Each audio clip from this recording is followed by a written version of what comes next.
আসসালামু আলাইকুম সুপ্রিয় সপ্তম শ্রেণীর শিক্ষার্থীরা, আশা করি ভালো আছো। এই ভিডিওতে তোমাদের গণিত বইয়ের অনুশীলনী 2.1 এর 13, 14, 15 এবং 16 নম্বর অঙ্ক সলভ করা হবে। সো 13 নম্বর অঙ্কে কি বলা হয়েছে আমরা একটু পড়ব।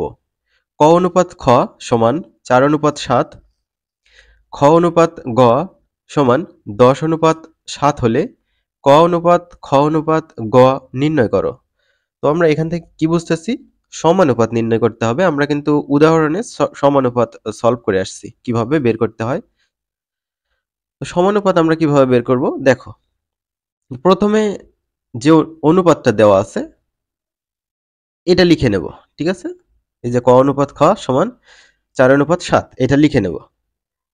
প্রথম অনুপাত নিয়ে কাজ করার সময় দ্বিতীয় অনুপাতের পূর্ব রাশি 10 দিয়ে প্রথম অনুপাতের পূর্ব এবং উত্তর রাশিকে গুণ করতে হবে।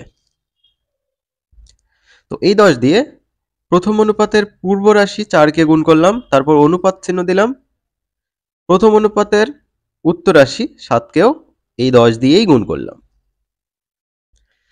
তাহলে কি হলো? 4 10 40 অনুপাত 7 10 70, পাশে লেখা হয়েছে 10 দ্বারা গুণ করে। এবার দ্বিতীয় অনুপাত নিয়ে যখন আমি কাজ করব, দ্বিতীয় অনুপাত খ অনুপাত গ সমান 10 অনুপাত 7 এটা লিখে নেব। লিখে নেওয়ার পর প্রথম অনুপাতের উত্তর রাশি অর্থাৎ পরেরটা এই 7 দিয়ে দ্বিতীয় অনুপাতের পূর্ব এবং উত্তর রাশিকে গুণ করব, অর্থাৎ এখানে 10 এবং 7কে 7 দিয়েই গুণ করব। তো 10কে 7 দিয়ে গুণ করা হয়েছে, আবার 7কেও 7 দিয়ে গুণ করা হয়েছে। 7 10 70, এইটা 70 অনুপাত 7 7 49। তো এখন আমরা কি লিখতে পারি? অতএব ক অনুপাত খ অনুপাত গ সমান, তো এখানে দেখো ক অনুপাত খ কত বেরোলো? 40 অনুপাত 70, 40 অনুপাত 70 আমরা লিখলাম। তারপর খ অনুপাত গ কত বেরোলো? 70 অনুপাত 49। তো 70 কিন্তু অলরেডি লেখা হয়েছে খতে, ওইটা আর লেখার প্রয়োজন নাই। তারপর জাস্ট গতে হচ্ছে এই যে 49 লিখলেই হবে আমাদের। 49 লিখলাম। এইটাই হচ্ছে উত্তর। আশা করি এটা বুঝতে পেরেছো। এবার 14 নম্বর অঙ্ক দেখো। 9,600 টাকা সারা, মাইমুনা ও রাইসার মধ্যে 4 অনুপাত 3 অনুপাত 1 অনুপাতে ভাগ করে দিলে কে কত টাকা পাবে? সহজ অঙ্ক। এরকম অঙ্ক আমরা পূর্বের ভিডিওতেই সলভ করেছি। শিক্ষার্থীরা খেয়াল করো, প্রথমে তোমরা যে অনুপাতটা দেওয়া আছে এটা লিখে নেবা। সারার টাকা, তারপর হচ্ছে মাইমুনার টাকা, আর হচ্ছে রাইসার টাকা। কত? 4 অনুপাত 3 অনুপাত 1। এবার 4, 3 আর 1 অর্থাৎ অনুপাতের সংখ্যাগুলোর আমাদের যোগ করতে হবে। তো অনুপাতের সংখ্যাগুলোর যোগ করলে আমরা পাবো হচ্ছে 8। তো এই 8 হচ্ছে মোট অংশ। সারা পাবে এই যে 9,600 টাকার, দেখো সারা পাবে 9,600 টাকার মোট কত? 8 ভাগ। তো 8 ভাগের 4 ভাগ। তো সারার কত? এখানে 4 না, তো 4 উপরে দিতে হবে এই কারণে, আর মোট অংশটা নিচে দিতে হবে, আর 9,600 দিয়ে গুণ দিতে হবে। তো টাকার টাকার মানে হচ্ছে এর মানে কি গুণ না? তো 9,600 সাথে গুণ দিলাম 4/8। জাস্ট এইখানে টাকা লিখবো, এখন আর অংশ লেখা যাবে না।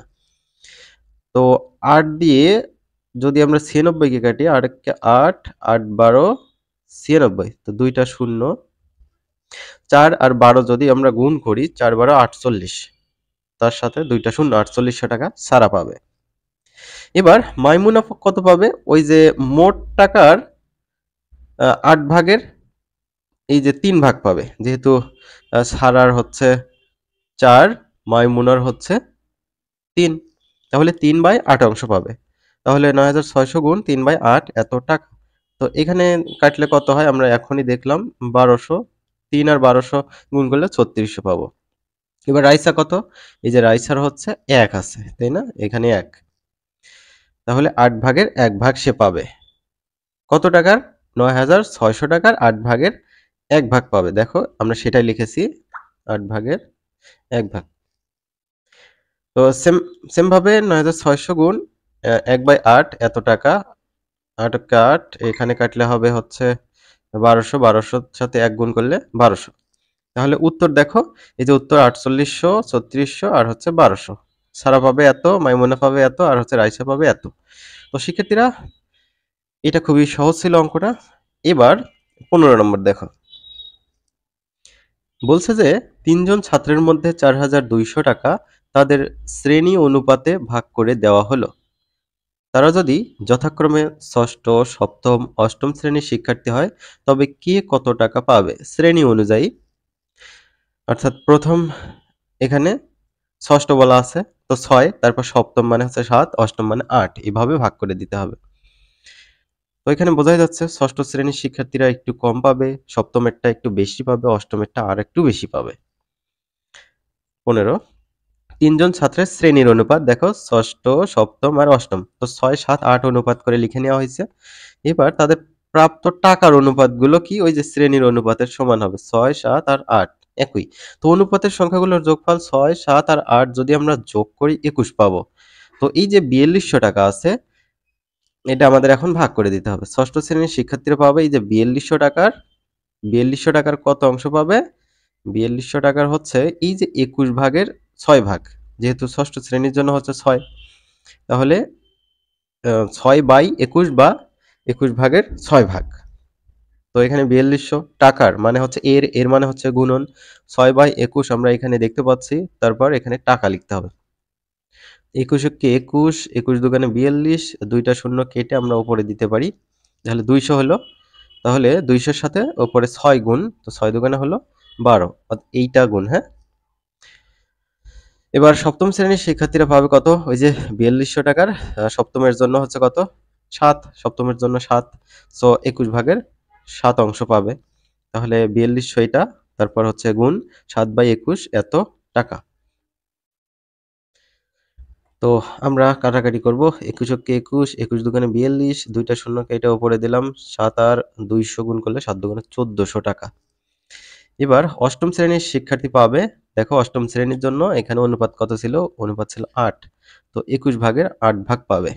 তাহলে 4200 টাকার 21 ভাগের 8 ভাগ, তো 4200 গুণ 8/21 এত টাকা। সেম ভাবে এখানে যদি আমরা কাটি, 21 কে 21, 21 দুগুণে 42, তাহলে 200 আর 8 গুণ করলে 1600 হবে। তো ষষ্ঠ শ্রেণী পাবে এত, সপ্তম শ্রেণী পাবে এত, আর অষ্টম শ্রেণী পাবে এত। এটা হচ্ছে উত্তর। আগের মতোই এই অঙ্কটা ছিল, তাই না? তো শিক্ষার্থীরা, তোমরা আমাদের ওয়েবসাইট codehorsebd.com এ গেলে এগুলোর সমাধান পেয়ে যাবে। তোমাদের ক্লাস অনুযায়ী তোমরা এগুলো খুঁজে নেবে। 16 নম্বর বলছে সোলাইমান ও সালমানের আয়ের অনুপাত হচ্ছে 5:7। এবার সালমান ও ইউসুফের আয়ের অনুপাত 4:5। সোলাইমানের আয় 120 টাকা হলে ইউসুফের আয় কত? তো এখানে দেখো, সোলাইমানের সাথে আবার সালমান, আবার সালমানের সাথে ইউসুফ, তো ব্যক্তি কিন্তু 3টা। সো এখানে সমানুপাত আমাদের করতে হবে। তো প্রথমে যে অঙ্কটা করছি সেইভাবে আমাদের সমানুপাত করতে হবে, তারপর সলভ করতে হবে। দেখো প্রথমে ছিল সোলাইমান ও সালমানের অনুপাত 5:7, সেটা আমরা এখানে লিখছি। তো প্রথম অনুপাতটা নিয়ে কাজ করার সময় দ্বিতীয় অনুপাতের পূর্ব রাশি দিয়ে গুণ করতে হবে, ঠিক আছে? দ্বিতীয় অনুপাতের পূর্ব রাশি মানে প্রথমটা, এই যে 4, তো এই 4 দিয়ে 5কে একবার গুণ করতে হবে, আবার 7কে একবার গুণ করতে হবে। তো 5কে আমরা এই 4 দিয়ে গুণ করলাম অনুপাত, 7কেও আবার এই 4 দিয়ে গুণ করলাম, 4×5 20 অনুপাত 4×7 28। যখন আমরা দ্বিতীয় অনুপাত অর্থাৎ এই যে সালমান ও ইউসুফ এদের অনুপাত নিয়ে কাজ করব, তখন আমরা প্রথম অনুপাতের উত্তর রাশি, উত্তর রাশি কোনটা? পরেরটা, উত্তর রাশি দিয়ে গুণ করব। তো সালমান ও ইউসুফের আয় 4:5, তো 4কে একবার 7 দিয়ে গুণ করব, 5কে একবার 7 দিয়ে গুণ করব। 4×7 28, 5×7 35। এবার দেখো আমাদের এখানে সোলাইমানের আয় 120 টাকা দেওয়া আছে, ইউসুফের আয় কত? তো সোলাইমানের সাথে আমরা ইউসুফের তুলনা করব, বা সোলাইমানের সাথে ইউসুফের অনুপাত করব। দেখো সোলাইমান আর ইউসুফের আয় এখানে কত? সোলাইমান আর সরি, এই যে সোলাইমান আর ইউসুফের আয় কত ছিল এখানে? এখানে হচ্ছে সোলাইমানের আয় হচ্ছে সরি 5 না, 5 থেকে 20 আসছে।